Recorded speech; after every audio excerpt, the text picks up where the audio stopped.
Hello everyone, मैं हूँ किरण शाहपुरी और ये है आप लोगों के लिए 2025 की ईयरली रीडिंग।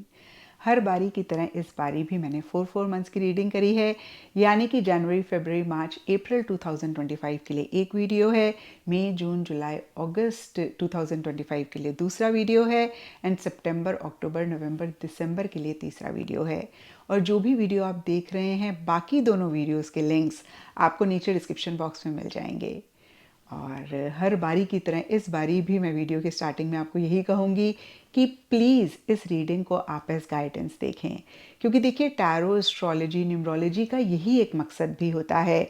जब हम गाइडेंस की तरह देखते हैं, हम अपनी ज़िंदगी को बहुत आसान करते हैं, और जब बहुत रिजिड फिक्सेटेड होके हम देखते हैं, खाम खा के वहमों में पड़ते हैं, और जो मकसद होता है टैरो और एस्ट्रोलॉजी का, कहीं हम उसको नहीं अचीव करते हैं, हम अपने आप को और ज़्यादा परेशान करते हैं। So tarot astrology is meant to make your life easy, not to complicate your life. और जब भी आपको लगे कि टैरो एस्ट्रोलॉजी की वजह से आपकी लाइफ में और कॉम्प्लिकेशंस हो रही हैं, तो फिर आप सही तरीके से उसको नहीं देख रहे हैं। यहाँ पे मेरा इंटेंशन यही है कि आप अगेन इसको एज गाइडेंस देखें और कैसे आप 2025 को जैसे चाहते हैं उसको क्रिएट कर पाएँ। जैसे कि जब हमें कहीं जाना होता है, हम गूगल मैप रेफ़र कर लें और हमें पता लग जाए कि भाई इस रोड में ना बहुत ट्रैफिक जाम मिल सकता है, तो उस रोड को अवॉइड करके जो उस ट्रैफिक जाम की वजह से परेशानी हमें हो सकती है, हम उसको भी अवॉइड करते हैं। इसी तरीके से कहीं पे भी अगर आपको लगे कि भाई ये तो आप नहीं चाहते हैं 2025 के लिए, या फिर कार्ड वो नहीं है जो आप चाहते हैं, तो ज़रूर उस कार्ड में कोई ना कोई गाइडेंस है, क्योंकि मैं साथ ही साथ जो कार्ड की गाइडेंस होती है वो भी आपको देती रहती हूँ। आपने उस गाइडेंस को लेना है और कैसे उस टाइम पीरियड को आप बेहतर कर सकते हैं, कैसे उस इशू को आप अवॉइड कर सकते हैं, आपने उस पे ही फोकस करना है। जैसे कि गूगल मैप रेफ़र करके हम ट्रैफिक जाम को अवॉइड करते हैं, जो रास्ते में इश्यूज़ होते हैं हम उसको अवॉइड करते हैं। तो फिर से प्लीज़ इसी इंटेंशन से इस रीडिंग को देखें and wish you all a very beautiful 2025। I really wish कि जो भी आप चाहते हैं 2025 के लिए, उसको ज़रूर आप 2025 में अचीव करें। एंड इसी के साथ ही आपकी रीडिंग शुरू करते हैं। डिवाइसेस आप लोगों के लिए देखेंगे 2025 के फर्स्ट 4 मंथ्स, दैट इज़ जनवरी, फरवरी, मार्च, अप्रैल आप लोगों के लिए कैसे रहेंगे। और अगर आप 2025 के नेक्स्ट 4 मंथ्स या फिर लास्ट 4 मंथ्स के बारे में जानना चाहते हैं, दोनों ही वीडियोस के लिंक्स आपको नीचे डिस्क्रिप्शन बॉक्स में मिल जाएंगे। तो जैसे कि मैंने आपको बताया, इस बारी मैंने मंथ वाइज रीडिंग करी है, तो सबसे पहले हम जनवरी मंथ को देखेंगे, लेकिन उससे भी पहले मैं आपको बता दूं कि फरवरी, मार्च मंथ्स आप लोगों के लिए बहुत अच्छे रहने वाले हैं। फरवरी के लिए आप लोगों के लिए 9 ऑफ कप्स का कार्ड है, जो कि विश कम ट्रू की बात करता है, और मार्च मंथ के लिए आप लोगों के लिए 4 ऑफ वंस का कार्ड है, जो कि बहुत ही एक पॉजिटिव चेंजेस की बात करता है, हैप्पीनेस, जॉय, फन, मज़ा मस्ती की बात करता है। तो ये कार्ड्स मैं आपको डिटेल में बताऊंगी। सबसे पहले जैसे कि अभी मैंने आपको बताया, जनवरी मंथ को देख लेते हैं। जनवरी मंथ के लिए आप लोगों के लिए page of wands, reverse and snake के कार्ड्स हैं। तो देखिए 2025 की शुरुआत बहुत ग्रेट नहीं होती हुई दिख रही है। यहाँ पर मैं कहूँगी जनवरी मंथ उतना बढ़िया नहीं रहता हुआ दिख रहा है। फरवरी एंड मार्च बहुत अमेजिंग रहते हुए दिख रहे हैं। अब देखिए रीजन सब स्पाइसेस के लिए डिफर करेंगे, लेकिन स्नेक का कार्ड कुछ कॉम्प्लिकेशंस की बात करता है, और कहीं पेज ऑफ वॉन्ड्स का कार्ड या तो आपकी तरफ से ही एक इमेच्योर एनर्जीज की बात करता है, या फिर आपकी लाइफ में पर्सनल फ्रंट में कुछ के लिए हो सकता है, कुछ के लिए प्रोफेशनल फ्रंट में कोई इमेच्योर इंसान है जिनकी वजह से छोटे मोटे इश्यूज मसले हो रहे हैं। अब कुछ के लिए लिटरली कोई यंग इंसान हो सकता है जो उम्र में आपसे बहुत छोटे हैं, जैसे पेरेंट्स के लिए उनके बच्चे हो सकते हैं या कोई बच्चा हो सकता है। और अगर आप घर में सबसे बड़े हैं तो आपके छोटे यंग सिबलिंग्स हो सकते हैं जिनकी वजह से कुछ इश्यूज मसले हो रहे हैं, या फिर कोई एज में आपसे बड़े इंसान भी हो सकते हैं, क्योंकि मुझे ऐसा लगता है कि मैच्योरिटी और एज का कोई कनेक्शन नहीं है। कई बार छोटे लोग बड़े मैच्योर होते हैं, और जो उम्र में बहुत बड़े होते हैं, जिनसे हमें बहुत एक हाई एक्सपेक्टेशंस होती हैं, वो बहुत ही इमेच्योरिटी से चीज़ों को डील करते हैं।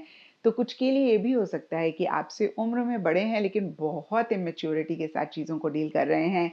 तो ज़्यादा जो भी इश्यूज मसले हैं किसी इंसान की वजह से रहते हुए दिख रहे हैं, अगेन जो ओवर एंथुजियास्टिक हैं, ओवर एक्साइटेड हैं, जिनका नेचर ऐसा है, और हो सकता है कि जनवरी मंथ में उनकी ऐसी एनर्जीज हैं जहाँ पे ओवर एक्साइटेड, ओवर एंथुजियास्टिक हो रहे हैं, जोश में होश खो रहे हैं। एंड कुछ के लिए, जैसे कि मैंने आपको बताया, पाइसेस आपकी ही एनर्जीज हो सकती हैं जहाँ पर आप मैच्योरिटी से चीज़ों को नहीं डील कर रहे हैं। अब देखिए, अगर आपकी एनर्जीज हैं, आप इस रीडिंग को पहले से ही देख रहे हैं, तो थोड़ा सा इस चीज़ का ख्याल रख के आप जनवरी मंथ की एनर्जीज को बेहतर कर सकते हैं। लेकिन अगर ये आपकी एनर्जीज नहीं है, किसी और इंसान की एनर्जीज हैं, तो बियॉन्ड द पॉइंट आप कुछ नहीं कर सकते हैं। बस आप अपनी तरफ से थोड़ा सा उनसे डिस्टेंस बनाएं, या फिर बहुत ज़्यादा उनकी इमेच्योरिटी का हिस्सा ना बने, यानी कि आप बहुत ज़्यादा उनके साथ किसी भी चीज़ में इन्वॉल्व ना हों। एंड कुछ के लिए प्रोफेशनल फ्रंट हो सकता है, कुछ के लिए पर्सनल फ्रंट हो सकता है, क्योंकि स्नेक का कार्ड चीटिंग की भी बात करता है। देखिए, चीटिंग का मतलब वो गंदी वाली फिल्मों वाली चीटिंग नहीं है। सिंपली अगर कोई इंसान आपसे झूठ बोल रहा है, ट्रांसपेरेंसी नहीं रख रहा है, वो भी चीटिंग होती है। या फिर आप नहीं ट्रांसपेरेंट रह रहे हैं, वो भी चीटिंग होती है। और गंदी वाली चीटिंग तो चीटिंग होती ही है, जो कि इक्का दुक्का के लिए शायद होगा, क्योंकि ये सिर्फ और सिर्फ जनवरी मंथ की रीडिंग है। तो बहुत कुछ बड़ा या बहुत कुछ गंदा नहीं होता हुआ दिख रहा है, स्पेशली क्योंकि आगे वाले कार्ड्स बहुत पॉजिटिव हैं। अगर आगे भी नेगेटिव कार्ड्स होते तो मैं ज़रूर आपको कहती कि भाई ये जनवरी मंथ में ना कुछ ठीक नहीं होने वाला है। बट फिर से मैं कहूँगी, क्योंकि फ़रवरी एंड मार्च के लिए आप लोगों के लिए बहुत ही पॉजिटिव कार्ड्स हैं, तो जो भी जनवरी मंथ में हो रहा है, बहुत कुछ ऐसे खराब और गलत नहीं होगा। But yes, at the same time आपको कॉशियस रहने की ज़रूरत है, आपको अलर्ट रहने की ज़रूरत है। किसी भी सिचुएशन को लेकर अगर आप अनश्योर हो रहे हैं, आपको कॉन्फिडेंस नहीं आ रहा है, प्लीज़ आप जनवरी मंथ में उसमें खुद को ना इन्वॉल्व करें। किसी इंसान पे डाउट आ रहा है, तो ज़रूर उनसे भी आप सतर्क रहें। होता है ना, कितनी बारी हमें अंदर से फ़ील हो रहा होता है कि ये जो हम कर रहे हैं वो ठीक नहीं है, या फिर ये जो इंसान है ना, ये हमें बेवकूफ़ बना रहे हैं। लेकिन फिर भी हम अपनी इनर वॉइस को इग्नोर करते हैं, हम अपनी अंतर्मन की आवाज़ को नहीं सुनते हैं। हम उस चीज़ में इन्वॉल्व होते हैं और बाद में हमें इतना अफ़सोस होता है कि हमें इस चीज़ का एहसास था, हमने क्यों नहीं अपने अंतर्मन की आवाज़ सुनी। तो इन अदर वर्ड्स मैं ये भी कह सकती हूँ आपको, जनवरी मंथ में आपने अपने अंतर्मन की आवाज़ को सुनना है। जिस भी चीज़ पे डाउट हो रहा है, जिस भी चीज़ को लेकर श्योर नहीं हो रहे हैं, कॉन्फिडेंस नहीं आ रहा है, उस चीज़ से, उस इंसान से दूर रखें। और फिर से अगर आपकी एनर्जीज हैं, तो मेच्योरिटी से जितना आप चीज़ों को डील करते हैं, कोई बड़ा डिसीजन, कोई बड़ी चॉइस लेनी है, किसी एक्सपीरियंशियल इंसान से बात करें। और किसी और की हैं तो फिर जैसे कि अभी मैंने आपको बताया, थोड़ा सा इतना इन्वॉल्व ना हो। और छोटी मोटी एक रेस्टलेसनेस, एंजाइटी रह सकती है। और अगर आपकी एनर्जीज हैं तो बहुत जोश में होश खोते हुए दिख रहे हैं इस टाइम पे। अगर फिर से मैं कहूँगी, आपने किसी एक्सपीरियंशियल इंसान से बात करे बगैर कोई बड़ा डिसीजन लिया, तो आगे आप परेशान होंगे, कार्ड्स जितने भी अच्छे हों। लेकिन देखिए, कार्ड्स और एस्ट्रोलॉजी में अच्छी चीज़ों के होने का मतलब ये नहीं है कि हम बहुत ही कैजुअल हो जाएं चीज़ों को लेकर। मैं हमेशा कहती हूँ, अगर मेरे हॉरोस्कोप में लिखा है कि मेरी बड़ी लंबी उम्र है, इसका मतलब ये नहीं है मैं 20वीं मंजिल से नीचे कूद जाऊंगी और मुझे कुछ नहीं होगा। तो टैरो एस्ट्रोलॉजी गाइडेंस के लिए होते हैं, और कहीं ना कहीं हमें एक पॉसिबल आउटकम बता रहे होते हैं। एक्शन इनिशिएटिव्स जो भी हम चाहते हैं, वो हमें ही लेने होते हैं। अगर हम अपना कर्म नहीं करते हैं, या फिर मैं कहूँगी राइट कर्म नहीं करते हैं, क्योंकि जो भी हम कर रहे हैं वो at the end of the day एक कर्म ही है। तो अगर हम ठीक कर्म नहीं कर रहे होते हैं, या राइट एक्शन इनिशिएटिव्स नहीं ले रहे होते हैं, तो फिर हम अपने डिज़ायर्ड गोल को नहीं पा सकते हैं। और यू नो ऐसे ही एस्ट्रोलॉजी में जितना भी अच्छा लिखा हो, अगर आप के एक्शन इनिशिएटिव्स ठीक नहीं होंगे, तो फिर आप उस चीज़ को जो आपको मिल सकती है, आप उसको मिस करेंगे। तो फिर से, आपने जोश में होश नहीं खोना है जनवरी मंथ में, आपने इम्पल्सिव नहीं होना है, आपने थोड़ा सा सोच समझ के चीज़ों को डील करना है, मैच्योरिटी से चीज़ों को डील करना है। ऐसा करेंगे तो जनवरी मंथ ठीक जाएगा, नहीं तो फिर रेस्टलेसनेस, एंग्जाइटी रह सकती है, not in a negative way, but yes, हल्की फुल्की सी रह सकती है। अब देखते हैं कि फरवरी मंथ कैसा रहेगा। तो फरवरी मंथ के लिए 9 ऑफ कप्स, और मैंने अभी आपको बताया कि ये विश कम ट्रू की बात करता है। तो कोई बहुत टाइम से आपकी डिज़ायर है जो आपको लग रहा है कि बस ये आपकी पूरी हो जाए। अब देखिए ये डिज़ायर सबके लिए डिफ़र करेगी। कुछ के लिए सिंपली अगर आप रोमांटिक रिलेशनशिप में हैं तो उनसे शादी करना एक डिज़ायर हो सकती है। कुछ के लिए अपना घर लेना डिज़ायर हो सकती है। कुछ के लिए कोई ड्रीम जॉब हो सकती है जो आप चाह रहे हैं। एंड कुछ के लिए आपके बच्चे का एग्ज़ाम हो सकता है। हालाँकि देखिए बच्चे का एग्ज़ाम तो बच्चे की किस्मत पे डिपेंड करेगा। बट येस आपकी कोई भी खुद से लेकर अगर डिज़ायर है तो या तो वो पूरी हो रही है या फिर उस डायरेक्शन में पॉजिटिवली चीज़ें आगे बढ़ रही हैं। क्योंकि देखिए जो हमारी इच्छा होती है उससे रिलेटेड जब पॉजिटिव चीज़ें होती हैं ना तब भी हमें बड़ी खुशी होती है। 9 ऑफ कप्स का कार्ड हैप्पीनेस की बात करता है, जॉय की बात करता है, खुशी की बात करता है, सैटिस्फैक्शन की बात करता है, ईटिंग, ड्रिंकिंग, मैरी मेकिंग की बात करता है, किसी सेलिब्रेशन के भी होने की बात करता है।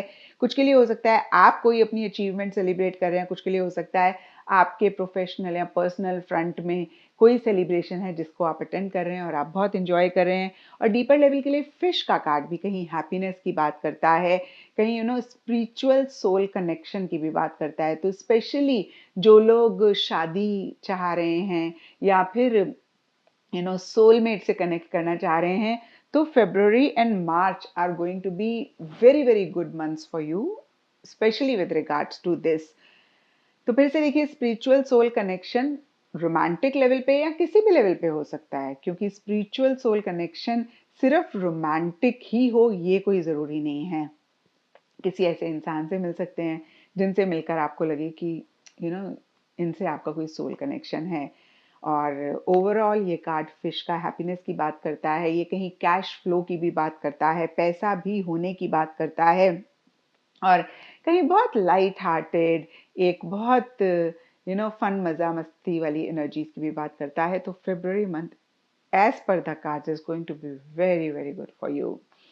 एंड यस मैंने बताया आपको ईटिंग ड्रिंकिंग मेरी मेकिंग रहती हुई दिख रही है। अपना डाइट प्लान हो सकता है इस टाइम पे आप इतना ना फॉलो करें। इस टाइम पे आप इतना एक्सरसाइज और इतना अपने आप को फिट रखने के लिए अगर कुछ भी करते करते हैं तो हो सकता है इस टाइम पे आप उतना नहीं फॉलो कर पा रहे हैं, क्योंकि आप जो भी आपकी लाइफ में अच्छा हो रहा है आप उसको एंजॉय करने पे ज़्यादा फोकस करें या फिर वो एक ज़्यादा मेन चीज़ रहती हुई दिख रही है।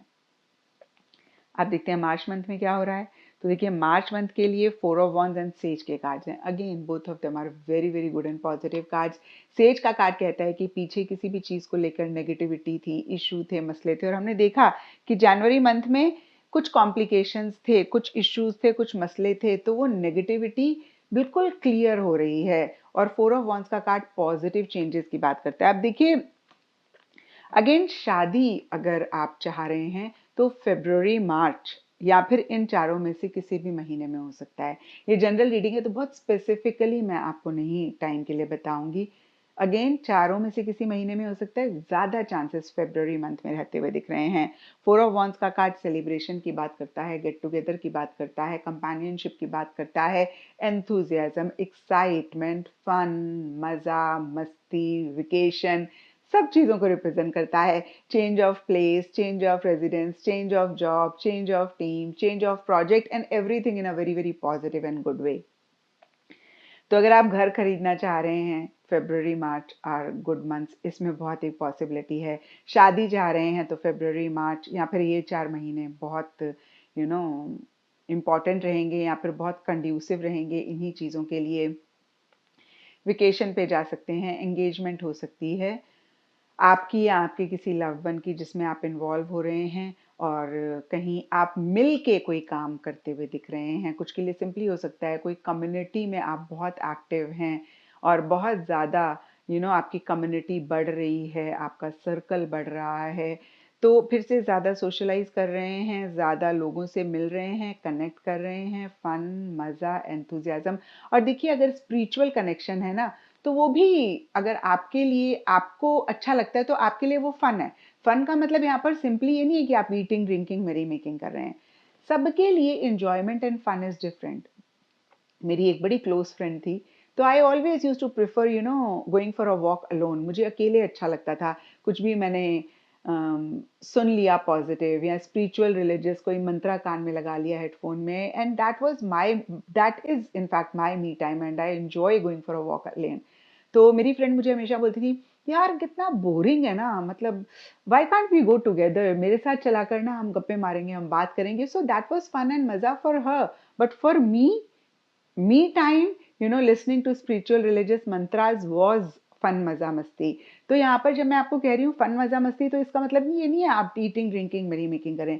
जो भी चीज आपके लिए फन मजा मस्ती है, अगर आपके लिए रिलीजियस प्लेस को विजिट करना फन है, यू रियली एंजॉय दैट, तो हो सकता है आप रिलीजियस प्लेस विजिट कर रहे हैं, है ना। अगर आपके लिए पार्टी करना फन है, तो हो सकता है इस टाइम पे आप ज़्यादा पार्टी कर रहे हैं। और जैसे कि अभी मैंने आपको बताया, ये कार्ड पॉजिटिव चेंजेस की बात करता है, तो फिर से बता दूं आपको, change of place, change of residence, घर बदलने की सोच रहे हैं इस टाइम पीरियड पे, इन 4 महीनों में या फिर फरवरी मार्च में बहुत चांसेस हैं। आप जैसे कि मैंने अभी आपको बताया, शादी के लिए सोच रहे हैं, या चेंज ऑफ जॉब हो सकती है, change of team, change of project, change of mindset, कुछ भी चेंजेस इस टाइम पीरियड पे हो सकते हैं। और नेगेटिव एनर्जीज कहीं क्लींस हो रही हैं। आपको ऐसे लग सकता है कि यस, जो नेगेटिविटी किसी लेवल पे परेशान कर रही थी पीछे आपको, वो बिल्कुल क्लींस हो गई। एंड अब देखते हैं कि अप्रैल मंथ कैसा रहेगा। तो अप्रैल मंथ में आप लोगों के लिए birds and queen of cups के कार्ड्स हैं। क्वीन ऑफ कप्स थोड़ा सा चीज़ों को लेकर, लोगों को लेकर काफ़ी इमोशनल सेंटिमेंटल होने की बात करता है। तो अप्रैल विल बी अ मंथ जहाँ पे बहुत इमोशनल हो रहे हैं। अब देखिए, जब हम बहुत इमोशनल होते हैं ना, तो हम एक्चुअली में बहुत इमोशनली वीक हो जाते हैं। और जब इमोशनली वीक होते हैं ना, तो एक्सटर्नल फ्रेंड में छोटी सी भी बात हमारे हिसाब से नहीं हो रही होती, हम हर्ट हो जाते हैं। अब देखिए, हम इमोशनली हर्ट हो रहे हैं, दैट डजंट मीन कि हमारे एक्सटर्नल फ्रेंड में कुछ खराब चल रहा है।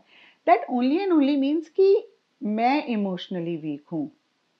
इस टाइम पे बहुत इंपॉर्टेंट रहेगा कि इमोशनली मेंटली खुद को स्ट्रांग रखें, और बहुत एक अटैचमेंट आप लोगों से, सिचुएशन से, या प्रोफेशनल फ्रंट में कोई चीज़ हो रही है उससे महसूस करें। और बर्ड्स का कार्ड कहता है कि किसी चीज़ को लेकर बहुत एक डिस्कशंस हो रहे हैं आपके घर में या प्रोफेशनल फ्रंट में, बहुत कॉन्वर्सेशंस हो रही हैं। कुछ के लिए हो सकता है आपको ऐसे लग रहा है कि लोग आपके पीछे से आपके बारे में बात कर रहे हैं, या तो अगेन मैं कहूँगी आप किसी को लेकर बहुत गॉसिप कर रहे हैं इन अ पॉजिटिव और अ नेगेटिव सेंस, या आपके लिए लोग बहुत गॉसिप कर रहे हैं। और हो सकता है इस टाइम पीरियड पे भी आप ज़्यादा लोगों से कनेक्ट कर रहे हैं, बात कर रहे हैं। नहीं तो फिर से मैं कहूँगी डिस्कशंस, कॉन्वर्सेशंस, बातचीत ज़्यादा किसी चीज़ को लेकर होती हुई दिख रही है। और कहीं इसी वजह से या फिर अदरवाइज भी एक हल्की फुल्की नर्वसनेस, एक हल्की फुल्की एंजाइटी भी आपको हो सकती है। अब देखिए, नर्वसनेस और एंजाइटी का मतलब ये नहीं है अगेन कि कुछ भी बहुत खराब हो रहा है। कई बारी क्लाइंट्स मेरे पास आते हैं, बोलते हैं मैम हमारे एक्सटर्नल फ्रंट में सब कुछ बहुत अच्छा है, हम पिन पॉइंट ही नहीं कर सकते कि ये चीज़ ठीक नहीं है या वो चीज़ ठीक नहीं है, बट फिर भी हमें एक एंशियसनेस, रेस्टलेसनेस रहती है। तो देखिए, इन सब इमोशंस का कोई कनेक्शन डायरेक्टली नहीं होता है एक्सटर्नली किसी चीज़ के खराब होने का। जब नहीं होती चीज़ें ठीक, तो हमें होता ही है, बट हमें हो रहा है इसका मतलब कुछ खराब है, ये ज़रूरी नहीं है। क्योंकि बर्ड्स के ऊपर क्वीन ऑफ कप्स का कार्ड है, again which is a neutral card, किसी खराब चीज़ के होने की बात नहीं करता। तो मैं ये नहीं कहूँगी कि कुछ भी ऐसा हो रहा है जो प्रॉब्लमैटिक है। No, it is not, problems नहीं दिख रही हैं मुझे। बट येस, आप इमोशनली बहुत लो फील कर रहे हैं, या मैं कहूँगी बहुत आपके इमोशंस अप एंड डाउन हो रहे हैं, मूड स्विंग्स हो रहे हैं। क्योंकि यहाँ पे क्वीन ऑफ कप्स का कार्ड है, कुछ के लिए लिटरली हो सकता है कोई फीमेल है, ये मदर भी हो सकती हैं, वाइफ भी हो सकती है, डॉटर भी हो सकती हैं, फ्रेंड भी हो सकते हैं, कोलीग भी हो सकते हैं। अगेन कोई भी फीमेल या मेल जिनकी फेमिनिन एनर्जीज हैं, उनके इमोशंस बहुत अप एंड डाउन हो रहे हैं और आप उस चीज़ से बहुत इफेक्ट हो रहे हैं। जो भी हो, हल्की फुल्की नर्वसनेस, एंजाइटी भी इस टाइम पीरियड पे रह सकती है। तो ये था पाइसेस आप लोगों के लिए 2025 के फर्स्ट 4 मंथ्स, दैट इज जनवरी, फरवरी, मार्च, अप्रैल की रीडिंग। और अगर आप नेक्स्ट 4 मंथ्स दैट इज मई, जून, जुलाई, अगस्त के बारे में जानना चाहते हैं, तो आपको लिंक नीचे डिस्क्रिप्शन बॉक्स में मिल जाएगा।